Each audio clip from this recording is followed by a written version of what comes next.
Bamidbar, Parsha Bamidbar. We're in a different, in a new book, obviously. We're in the book of Numbers, for those of you who are trying to figure out where we are at. I'm really eager about this class tonight, primarily because as we read through this text, you would think that this is probably as far away from anything interesting, especially for the non-Jew. And many times even the religious Jew who will read through some of the statistics and data and this begotten that, and some genealogy starts to pop up, your eyes begin to roll back in your head, and you're not really sure if that's something you're going to be really engaged in. But as I begin to really comb through the text, there's a phrase that says, when you see smoke, there's fire, right? Mm-hmm. Well, I had a bit or a whiff of smoke in this text, and it just gnawed on me until I found the fire. And so I hope that I can adequately share this text and help you to understand the beauty of this, and especially it's going to be an eye-opener for the non-Jew, but I believe also for those who are Jewish are going to begin to understand not only the importance of them in the world and their religious life and their spirituality, but also for those in the nations who will become righteous in the nations and gravitate toward Torah and the importance of it. If you remember, in last week's class, we started off in the first chapter of Bamidbar, and it reads about a census that is to be taken. Correct? We had a discussion as to why a census, what was the purpose. This was only the second census. This second census happened just 7 months after the first census. This census was different in the sense that it possibly did not include the Levites, and it was a bit different because it was focused on the military age, 20 years old and above. And we see sort of a reckoning order of a standing military to find out what the age of the fighting, what the numbers of the fighting men would be. And we see that what's different from the first census is the second census included the naming of the names, the actually recording the names. So someone would come up to the person recording the census, and it'd be written down, and they would give them their first name, son of whomever, son of Simeon, son of Judah, whatever it may be, and there was a naming of the people.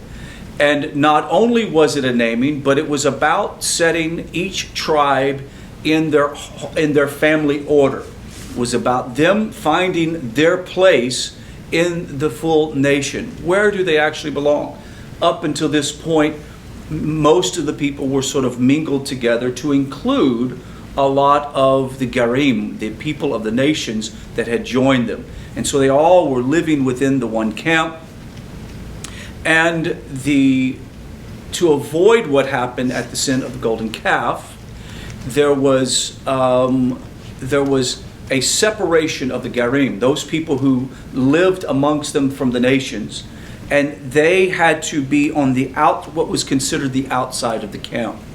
There are several levels of understanding that I want to help bring to you today that will bring a tremendous amount of understanding and peace and just a concept that's going to give you a confidence that's going to really help you. In this text, they are told to take a census, and in the census, we asked ourselves this question last week. Where was the ger? You like the little rhyme? Where's the ger? And we determined, well, the ger is not with Dan and Simeon and Levi. Where's the ger? They haven't disappeared. They haven't assimilated into the families because they don't have, unless they've converted, they don't really have a place within that tribal identity. Unless they married into it, maybe so. But otherwise, they are on the outside. And it really hit me. I really began to understand, and we've seen this in the Midrash over and over, that the Jews, or the Israelites, but we say Jews in a modern term, they are the soul of the creation. They're the soul. They're the soul of mankind. Are you following me? I want you to just listen for a second. The Jew is the soul of mankind. We've heard this over and over and over, but we never really understood what that actually means.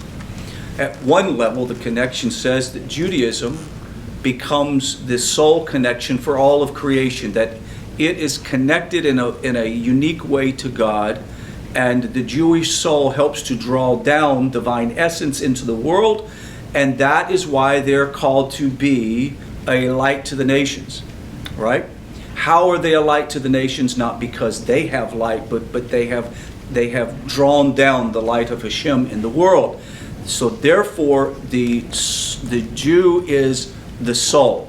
Then the next question is if the Jew is the soul, then what is the ger? And this is a really beautiful thing to hear and understand.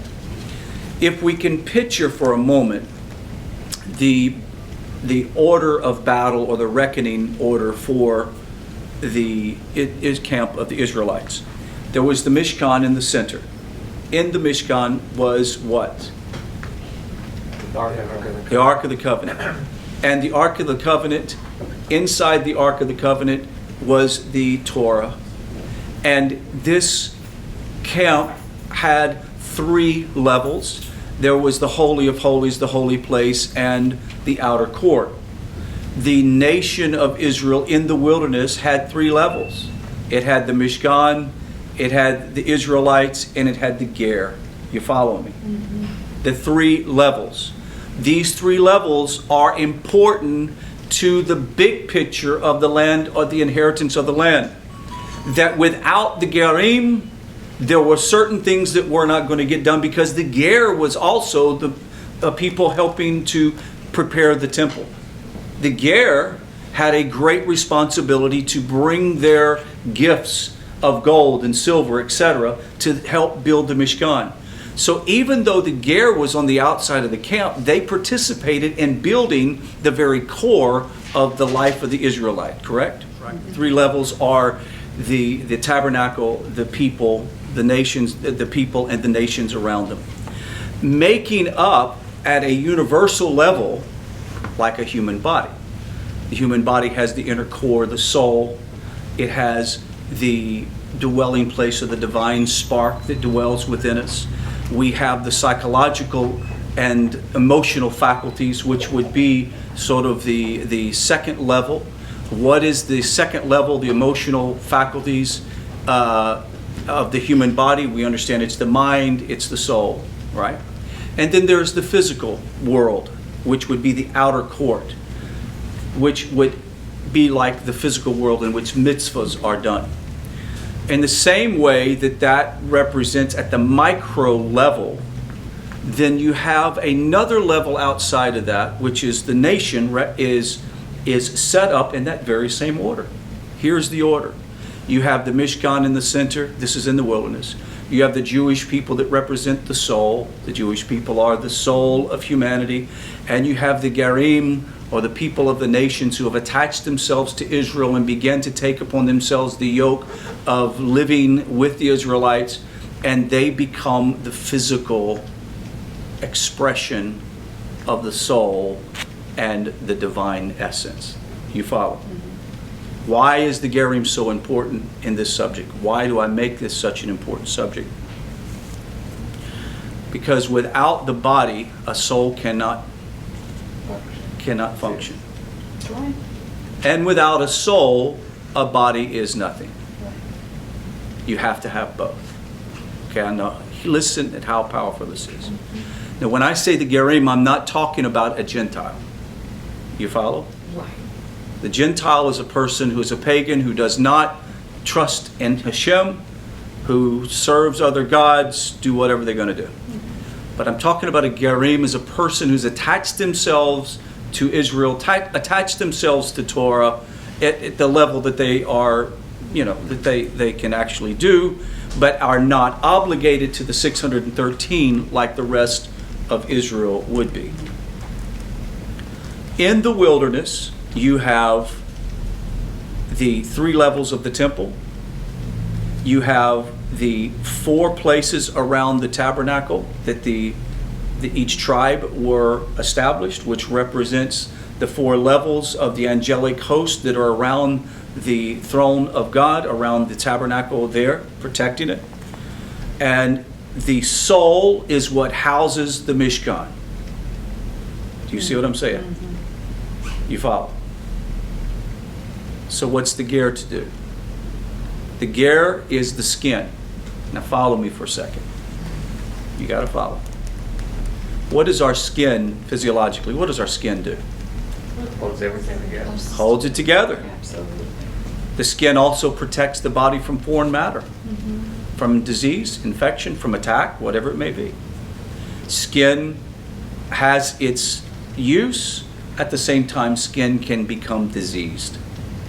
Right? Yes. Skin can become diseased, and when it becomes diseased, what was the person to do who had a skin disease? Go outside the camp.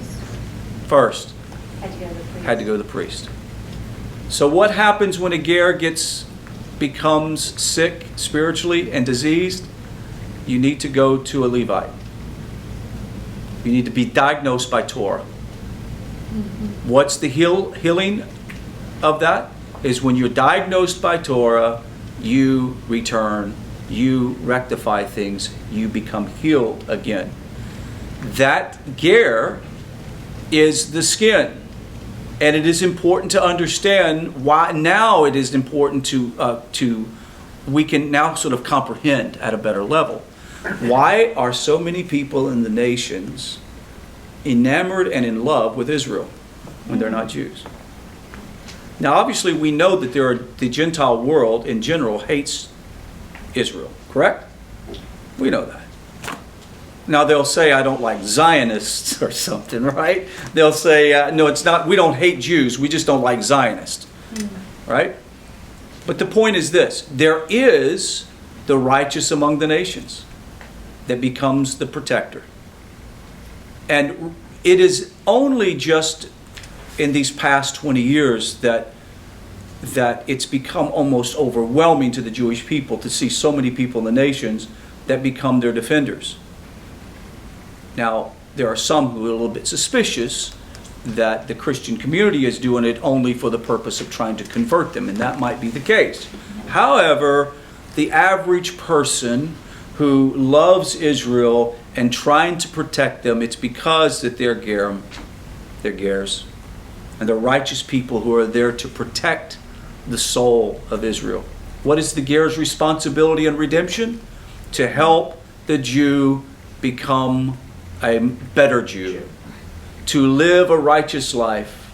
And what is the Jew's responsibility to the ger? And that is to share with the ger the deeper spiritual things of the soul.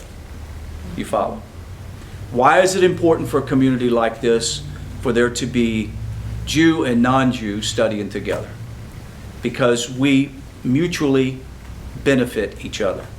In the same way that the soul helps the body to achieve its greatness in the physical world, so does the body help the soul achieve its perfection. Go to chapter 3 and read for me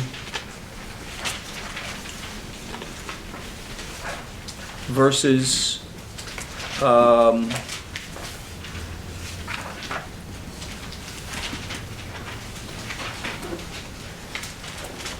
1 through 10, and I'll stop you.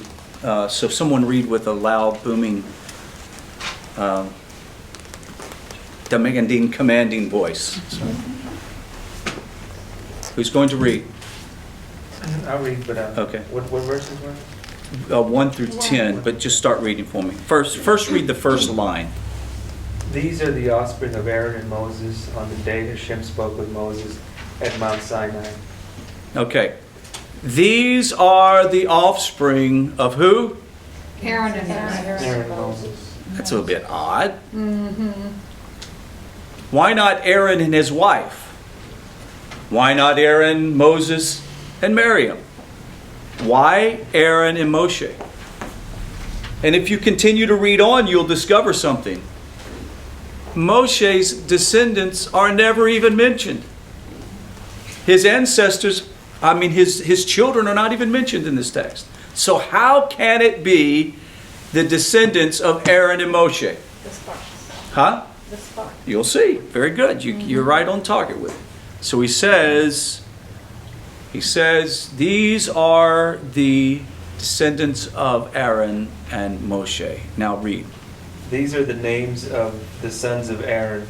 The firstborn was Nadab and Abihu, Eleazar and Ithamar. These were the names of the sons of Aaron. Okay, hold on. So twice we see this phrase, and these are the sons of Aaron. Right. The first two mentioned are Nadab Nadab and Abihu, right? They're gone. So they are mentioned in the middle, and then it's sandwiched in between this comment, and here are Aaron's sons, or these are Aaron's sons. Now continue on. These were the names of the sons of Aaron, the anointed Kohanim, whom he inaugurated to minister. Nahab and Abihu died before Hashem when they offered an alien fire before Hashem in the wilderness of Sinai. Okay, that's pause right there. Why tell this story now?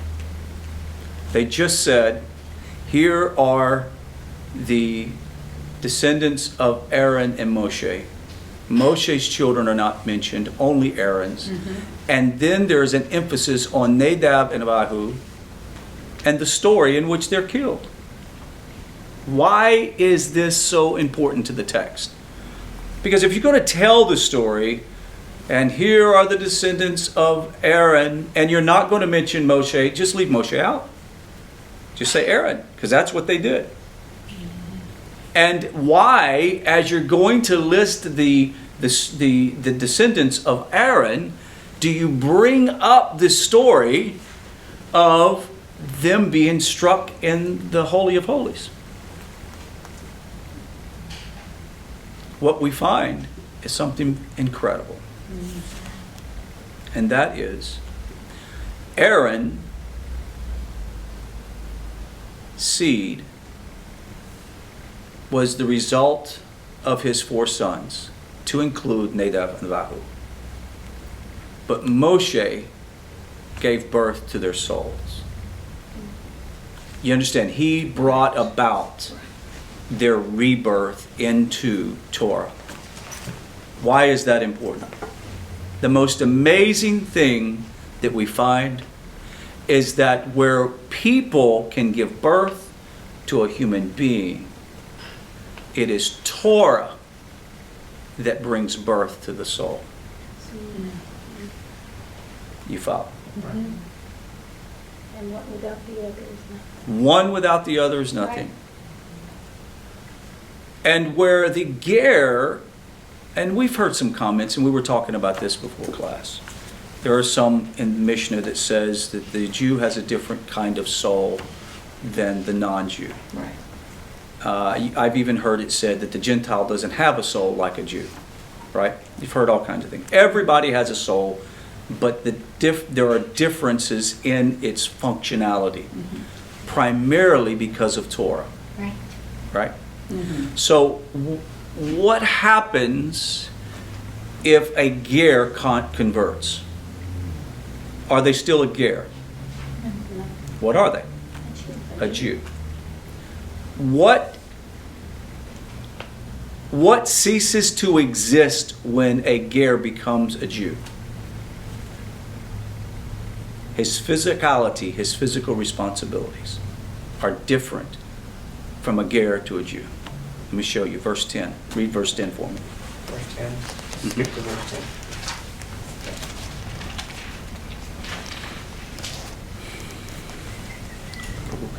10. You shall appoint Aaron and his sons, and they shall safeguard their priesthood, and the alien who approaches will die. Okay. The same Hebrew word here, and you guys can look it up and see, is founded in the root of what Nadab and Abihu did. The alien. The alien is Zar. Zar and Zarot is what Nadab and Abihu brought. Strange. So at some level, the mistake Nadab and Abihu made was that they tried to be a goy in the way they approached things. A ger, I'm sorry. Right. You follow? They tried to be a ger in the way they approached Hashem and were struck dead. Now, mind you, their souls had, listen, they were the only two people that were closer than all of the rest of the people at Mount Sinai. They were within eyesight of Moshe, experiencing the great download of Torah. It was their deepest desire to replicate what happened at the top of Mount Sinai in the temple. That was their desire. They didn't have nefarious desire to do something that they shouldn't have done. The problem is they attempted to do something that wasn't their responsibility. I want you to listen to what I'm saying. It wasn't their responsibility. Whose responsibility was it? But it was their father. It was the high priest, the Hachon Gadol. His job only. And to do something that is not your responsibility might get you closer to God. Real close. Real close and real quick. But it's not your job. Now, however, there isn't a criticism of these two men like we would suspect that there would be. It only means that put it this way, let me repeat this. No man can see God and live. Correct. No man can see God and live. What Nadab and Abihu did drew so close, and what they did drew them into the presence of Hashem immediately. But it doesn't just speak this in a vacuum. It says in verse 10 that the Levites' responsibility were to guard the Mishkan and to protect it. And any Zar, any stranger, any person outside of the camp, are you following me? That comes to the tabernacle, they will be doing what Nadab and Abihu would be doing. And they would be killed. Is that only the outside of the temple? Huh? Only the outside? Only on the outside. They couldn't even approach it and come in. They could not come into the temple. Into the gate. Into the gate, right? Gotcha. There's a place for the Gentile sense. or for the non-Jew would be on the outside, but they couldn't enter into the holy place, right? Same thing would happen to them. Why?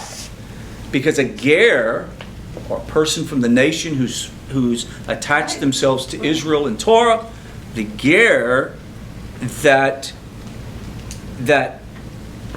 supersedes their role in the physical world. Follow me closely. The ger that supersedes their role in the physical world and wants to attach themselves to the Jewish soul, what happens to them?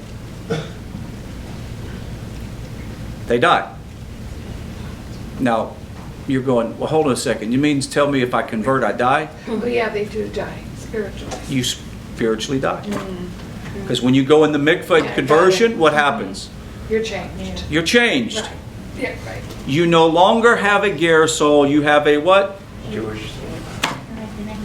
You have a Jewish soul.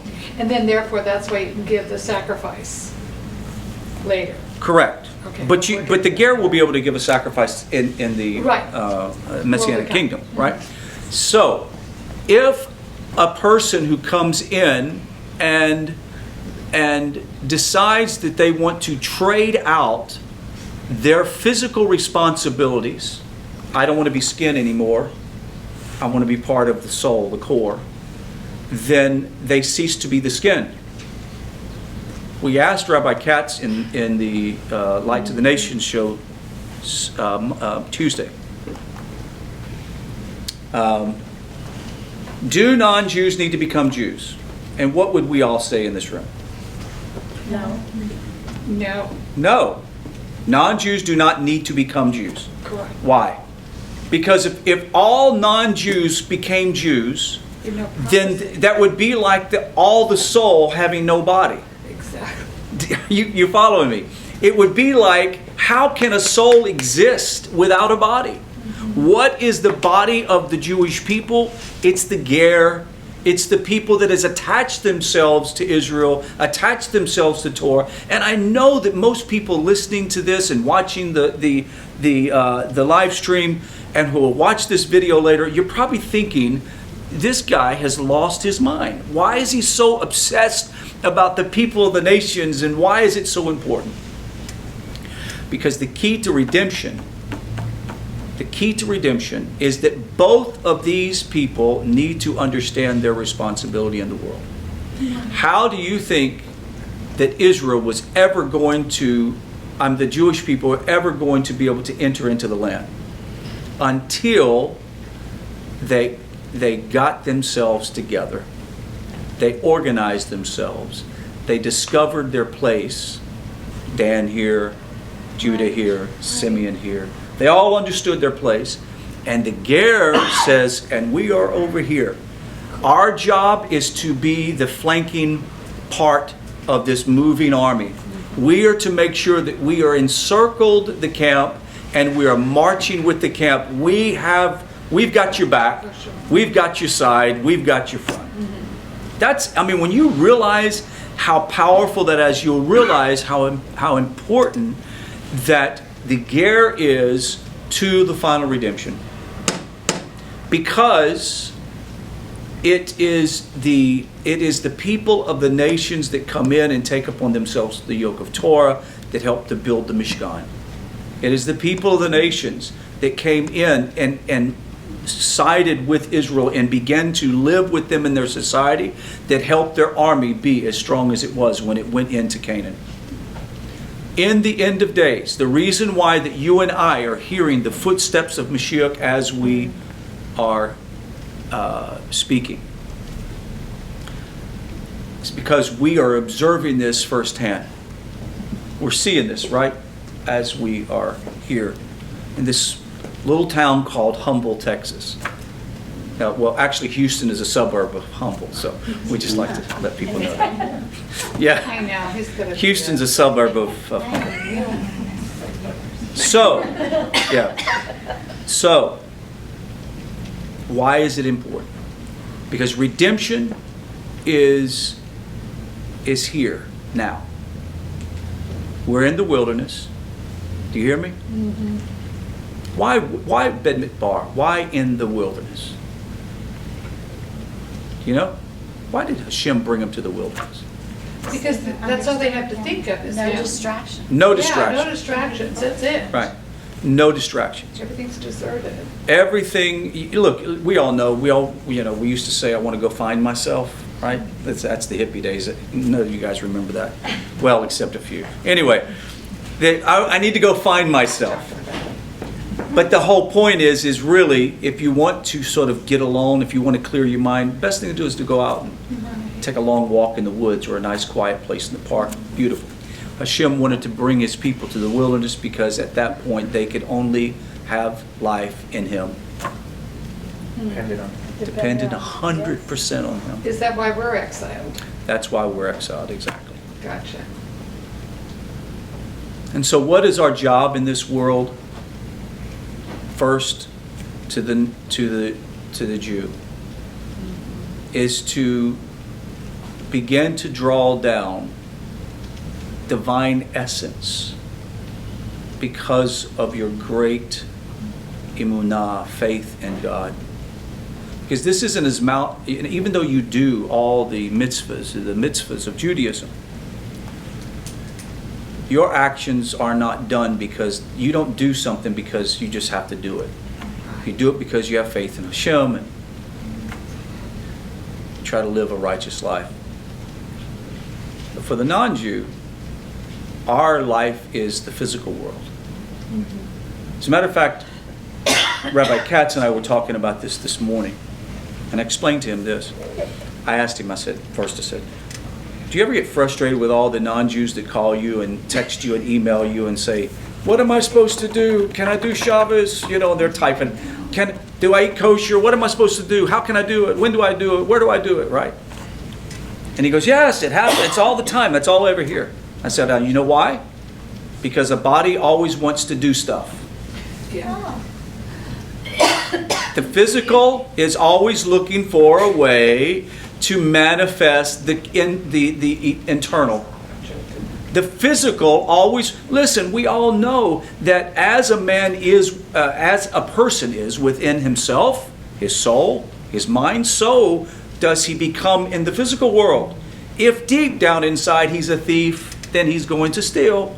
Right. If deep down inside he is a righteous individual, loves Hashem with his whole heart, then he's going to love his fellow. Right? So in the same way, if you, as a matter of fact, that's why most people within Judaism find the ger or the Noahide such an anomaly, because it's like, why do you even care? You don't have to do these things. Why do you even care about any of this? And what is the Noahide's response? Because we love Hashem. Right. And we're trying to discover what we are supposed to, everybody say, do. Do. Why? Because the body is always looking for something to do. Why is the body wanting to do something? Because something is happening in this generation where otherwise secular Jews are returning and doing tshuva. And because they are returning and doing tshuva, the people of the nations are beginning to realize we have a responsibility. So what is the responsibility of the non-Jew? If the responsibility of the Jew is to awaken their soul and draw down more divine essence, then the responsibility for the non-Jew or the ger, I'm not talking about the Gentile. The Gentile needs to leave their idolatry and become B'nai Noach or something, right? But I'm talking about the ger, the one who's taken another step ahead. There are many different levels of ger. We all understand that. There are those who are at the very beginning, who just believe in one God and believe in the Sheva Mitzvot, the 7 mitzvahs, you know, and they're happy with that. And then there are others that say, no, it's got to be more, right? And then they realize, well, they're not required to do that because that's the responsibility of the soul. You can't do something the soul is supposed to do. You're supposed to, what's the word for it? Not officiate. Make it possible. Yeah, but there's another. Produce an environment. Yeah, you're saying all the right things, but I was trying to think of a more hoity-toity name, but I can't right now. But anyway. Wait. Hoity-toity. Nurture. Profound, maybe. Profound, yes, yeah. So the thing is the soul, the body has a responsibility to produce the environment for the soul to prosper and do well. And once we begin to understand how beautiful this is, we'll look at Bamidbar in a totally different aspect. No longer will we see this an endless roll call of tribes and position. And as the non-Jew, you will never read this ever again and say, oh, this is only about the Jewish people, not about me. No, this is as much about you as it is the Jewish people. Mm-hmm. Why? Because for Israel to fully be prepared to enter into the land, because they're just about ready for the first time to go into the land, correct? They're right there, just days away. Mm-hmm. Before they can do that, they had to realize who they were. And the ger had to realize who it was. And both had to fulfill their roles and do it to their utmost. What is going to precede redemption for us all is that we're all beginning to see our role. We're all beginning to understand we have a purpose in this world. And the purpose in this world for us is to, I love what Rabbi Katz said Tuesday, quit concerning yourself with trying to be something that you're not. For the Jew, be a good Jew. For the ger, be the best ger that you can. But most of all, in unity we love Hashem. Yes. In unity we love Hashem. And I understand for those people in the nations that watch this, they have felt alienated from the Jewish people. They have felt alone. There are some that have contacted me who live out in the middle of nowhere. They have no connection, not even with the Jewish community, much less a B'nai Noach or a Ger community. And so they feel all alone. But I want them to understand, and those people will be watching, I want you to understand that you are an important part of redemption. Quit trying to be something that you are not called to be. Be what you're supposed to be. And that is a person who loves Israel, who supports Israel. And I'm not just talking about in a Zionist level. Yes, of course, that goes without saying. But I'm talking about in a deep level of spirituality and a connection with Hashem. Pray for the Jewish people that they would fully return. And pray for the people of the nations that the scales would fall off of their eyes and that they would understand that they are still bowing to the idolatry, to idols of their own religion. And that there is only one God. And if we want to hasten redemption, what do? We hasten redemption by doing our part and encouraging others to succeed at what they're supposed to do. And my friend, that is the portion. I really would have loved to have gone into so much other detail, but I don't want to cloud over the simplicity of this beautiful message that we all serve a very important part in the world. And today, as I speak, there are B'nai Noach communities being established additionally in the city of Houston. We're talking about establishing maybe another NETIV center somewhere else in Houston. So amazing things are happening, and you are here at a very important time in life. And so this is going to conclude the class. And so we want to say shalom to everybody on the other end.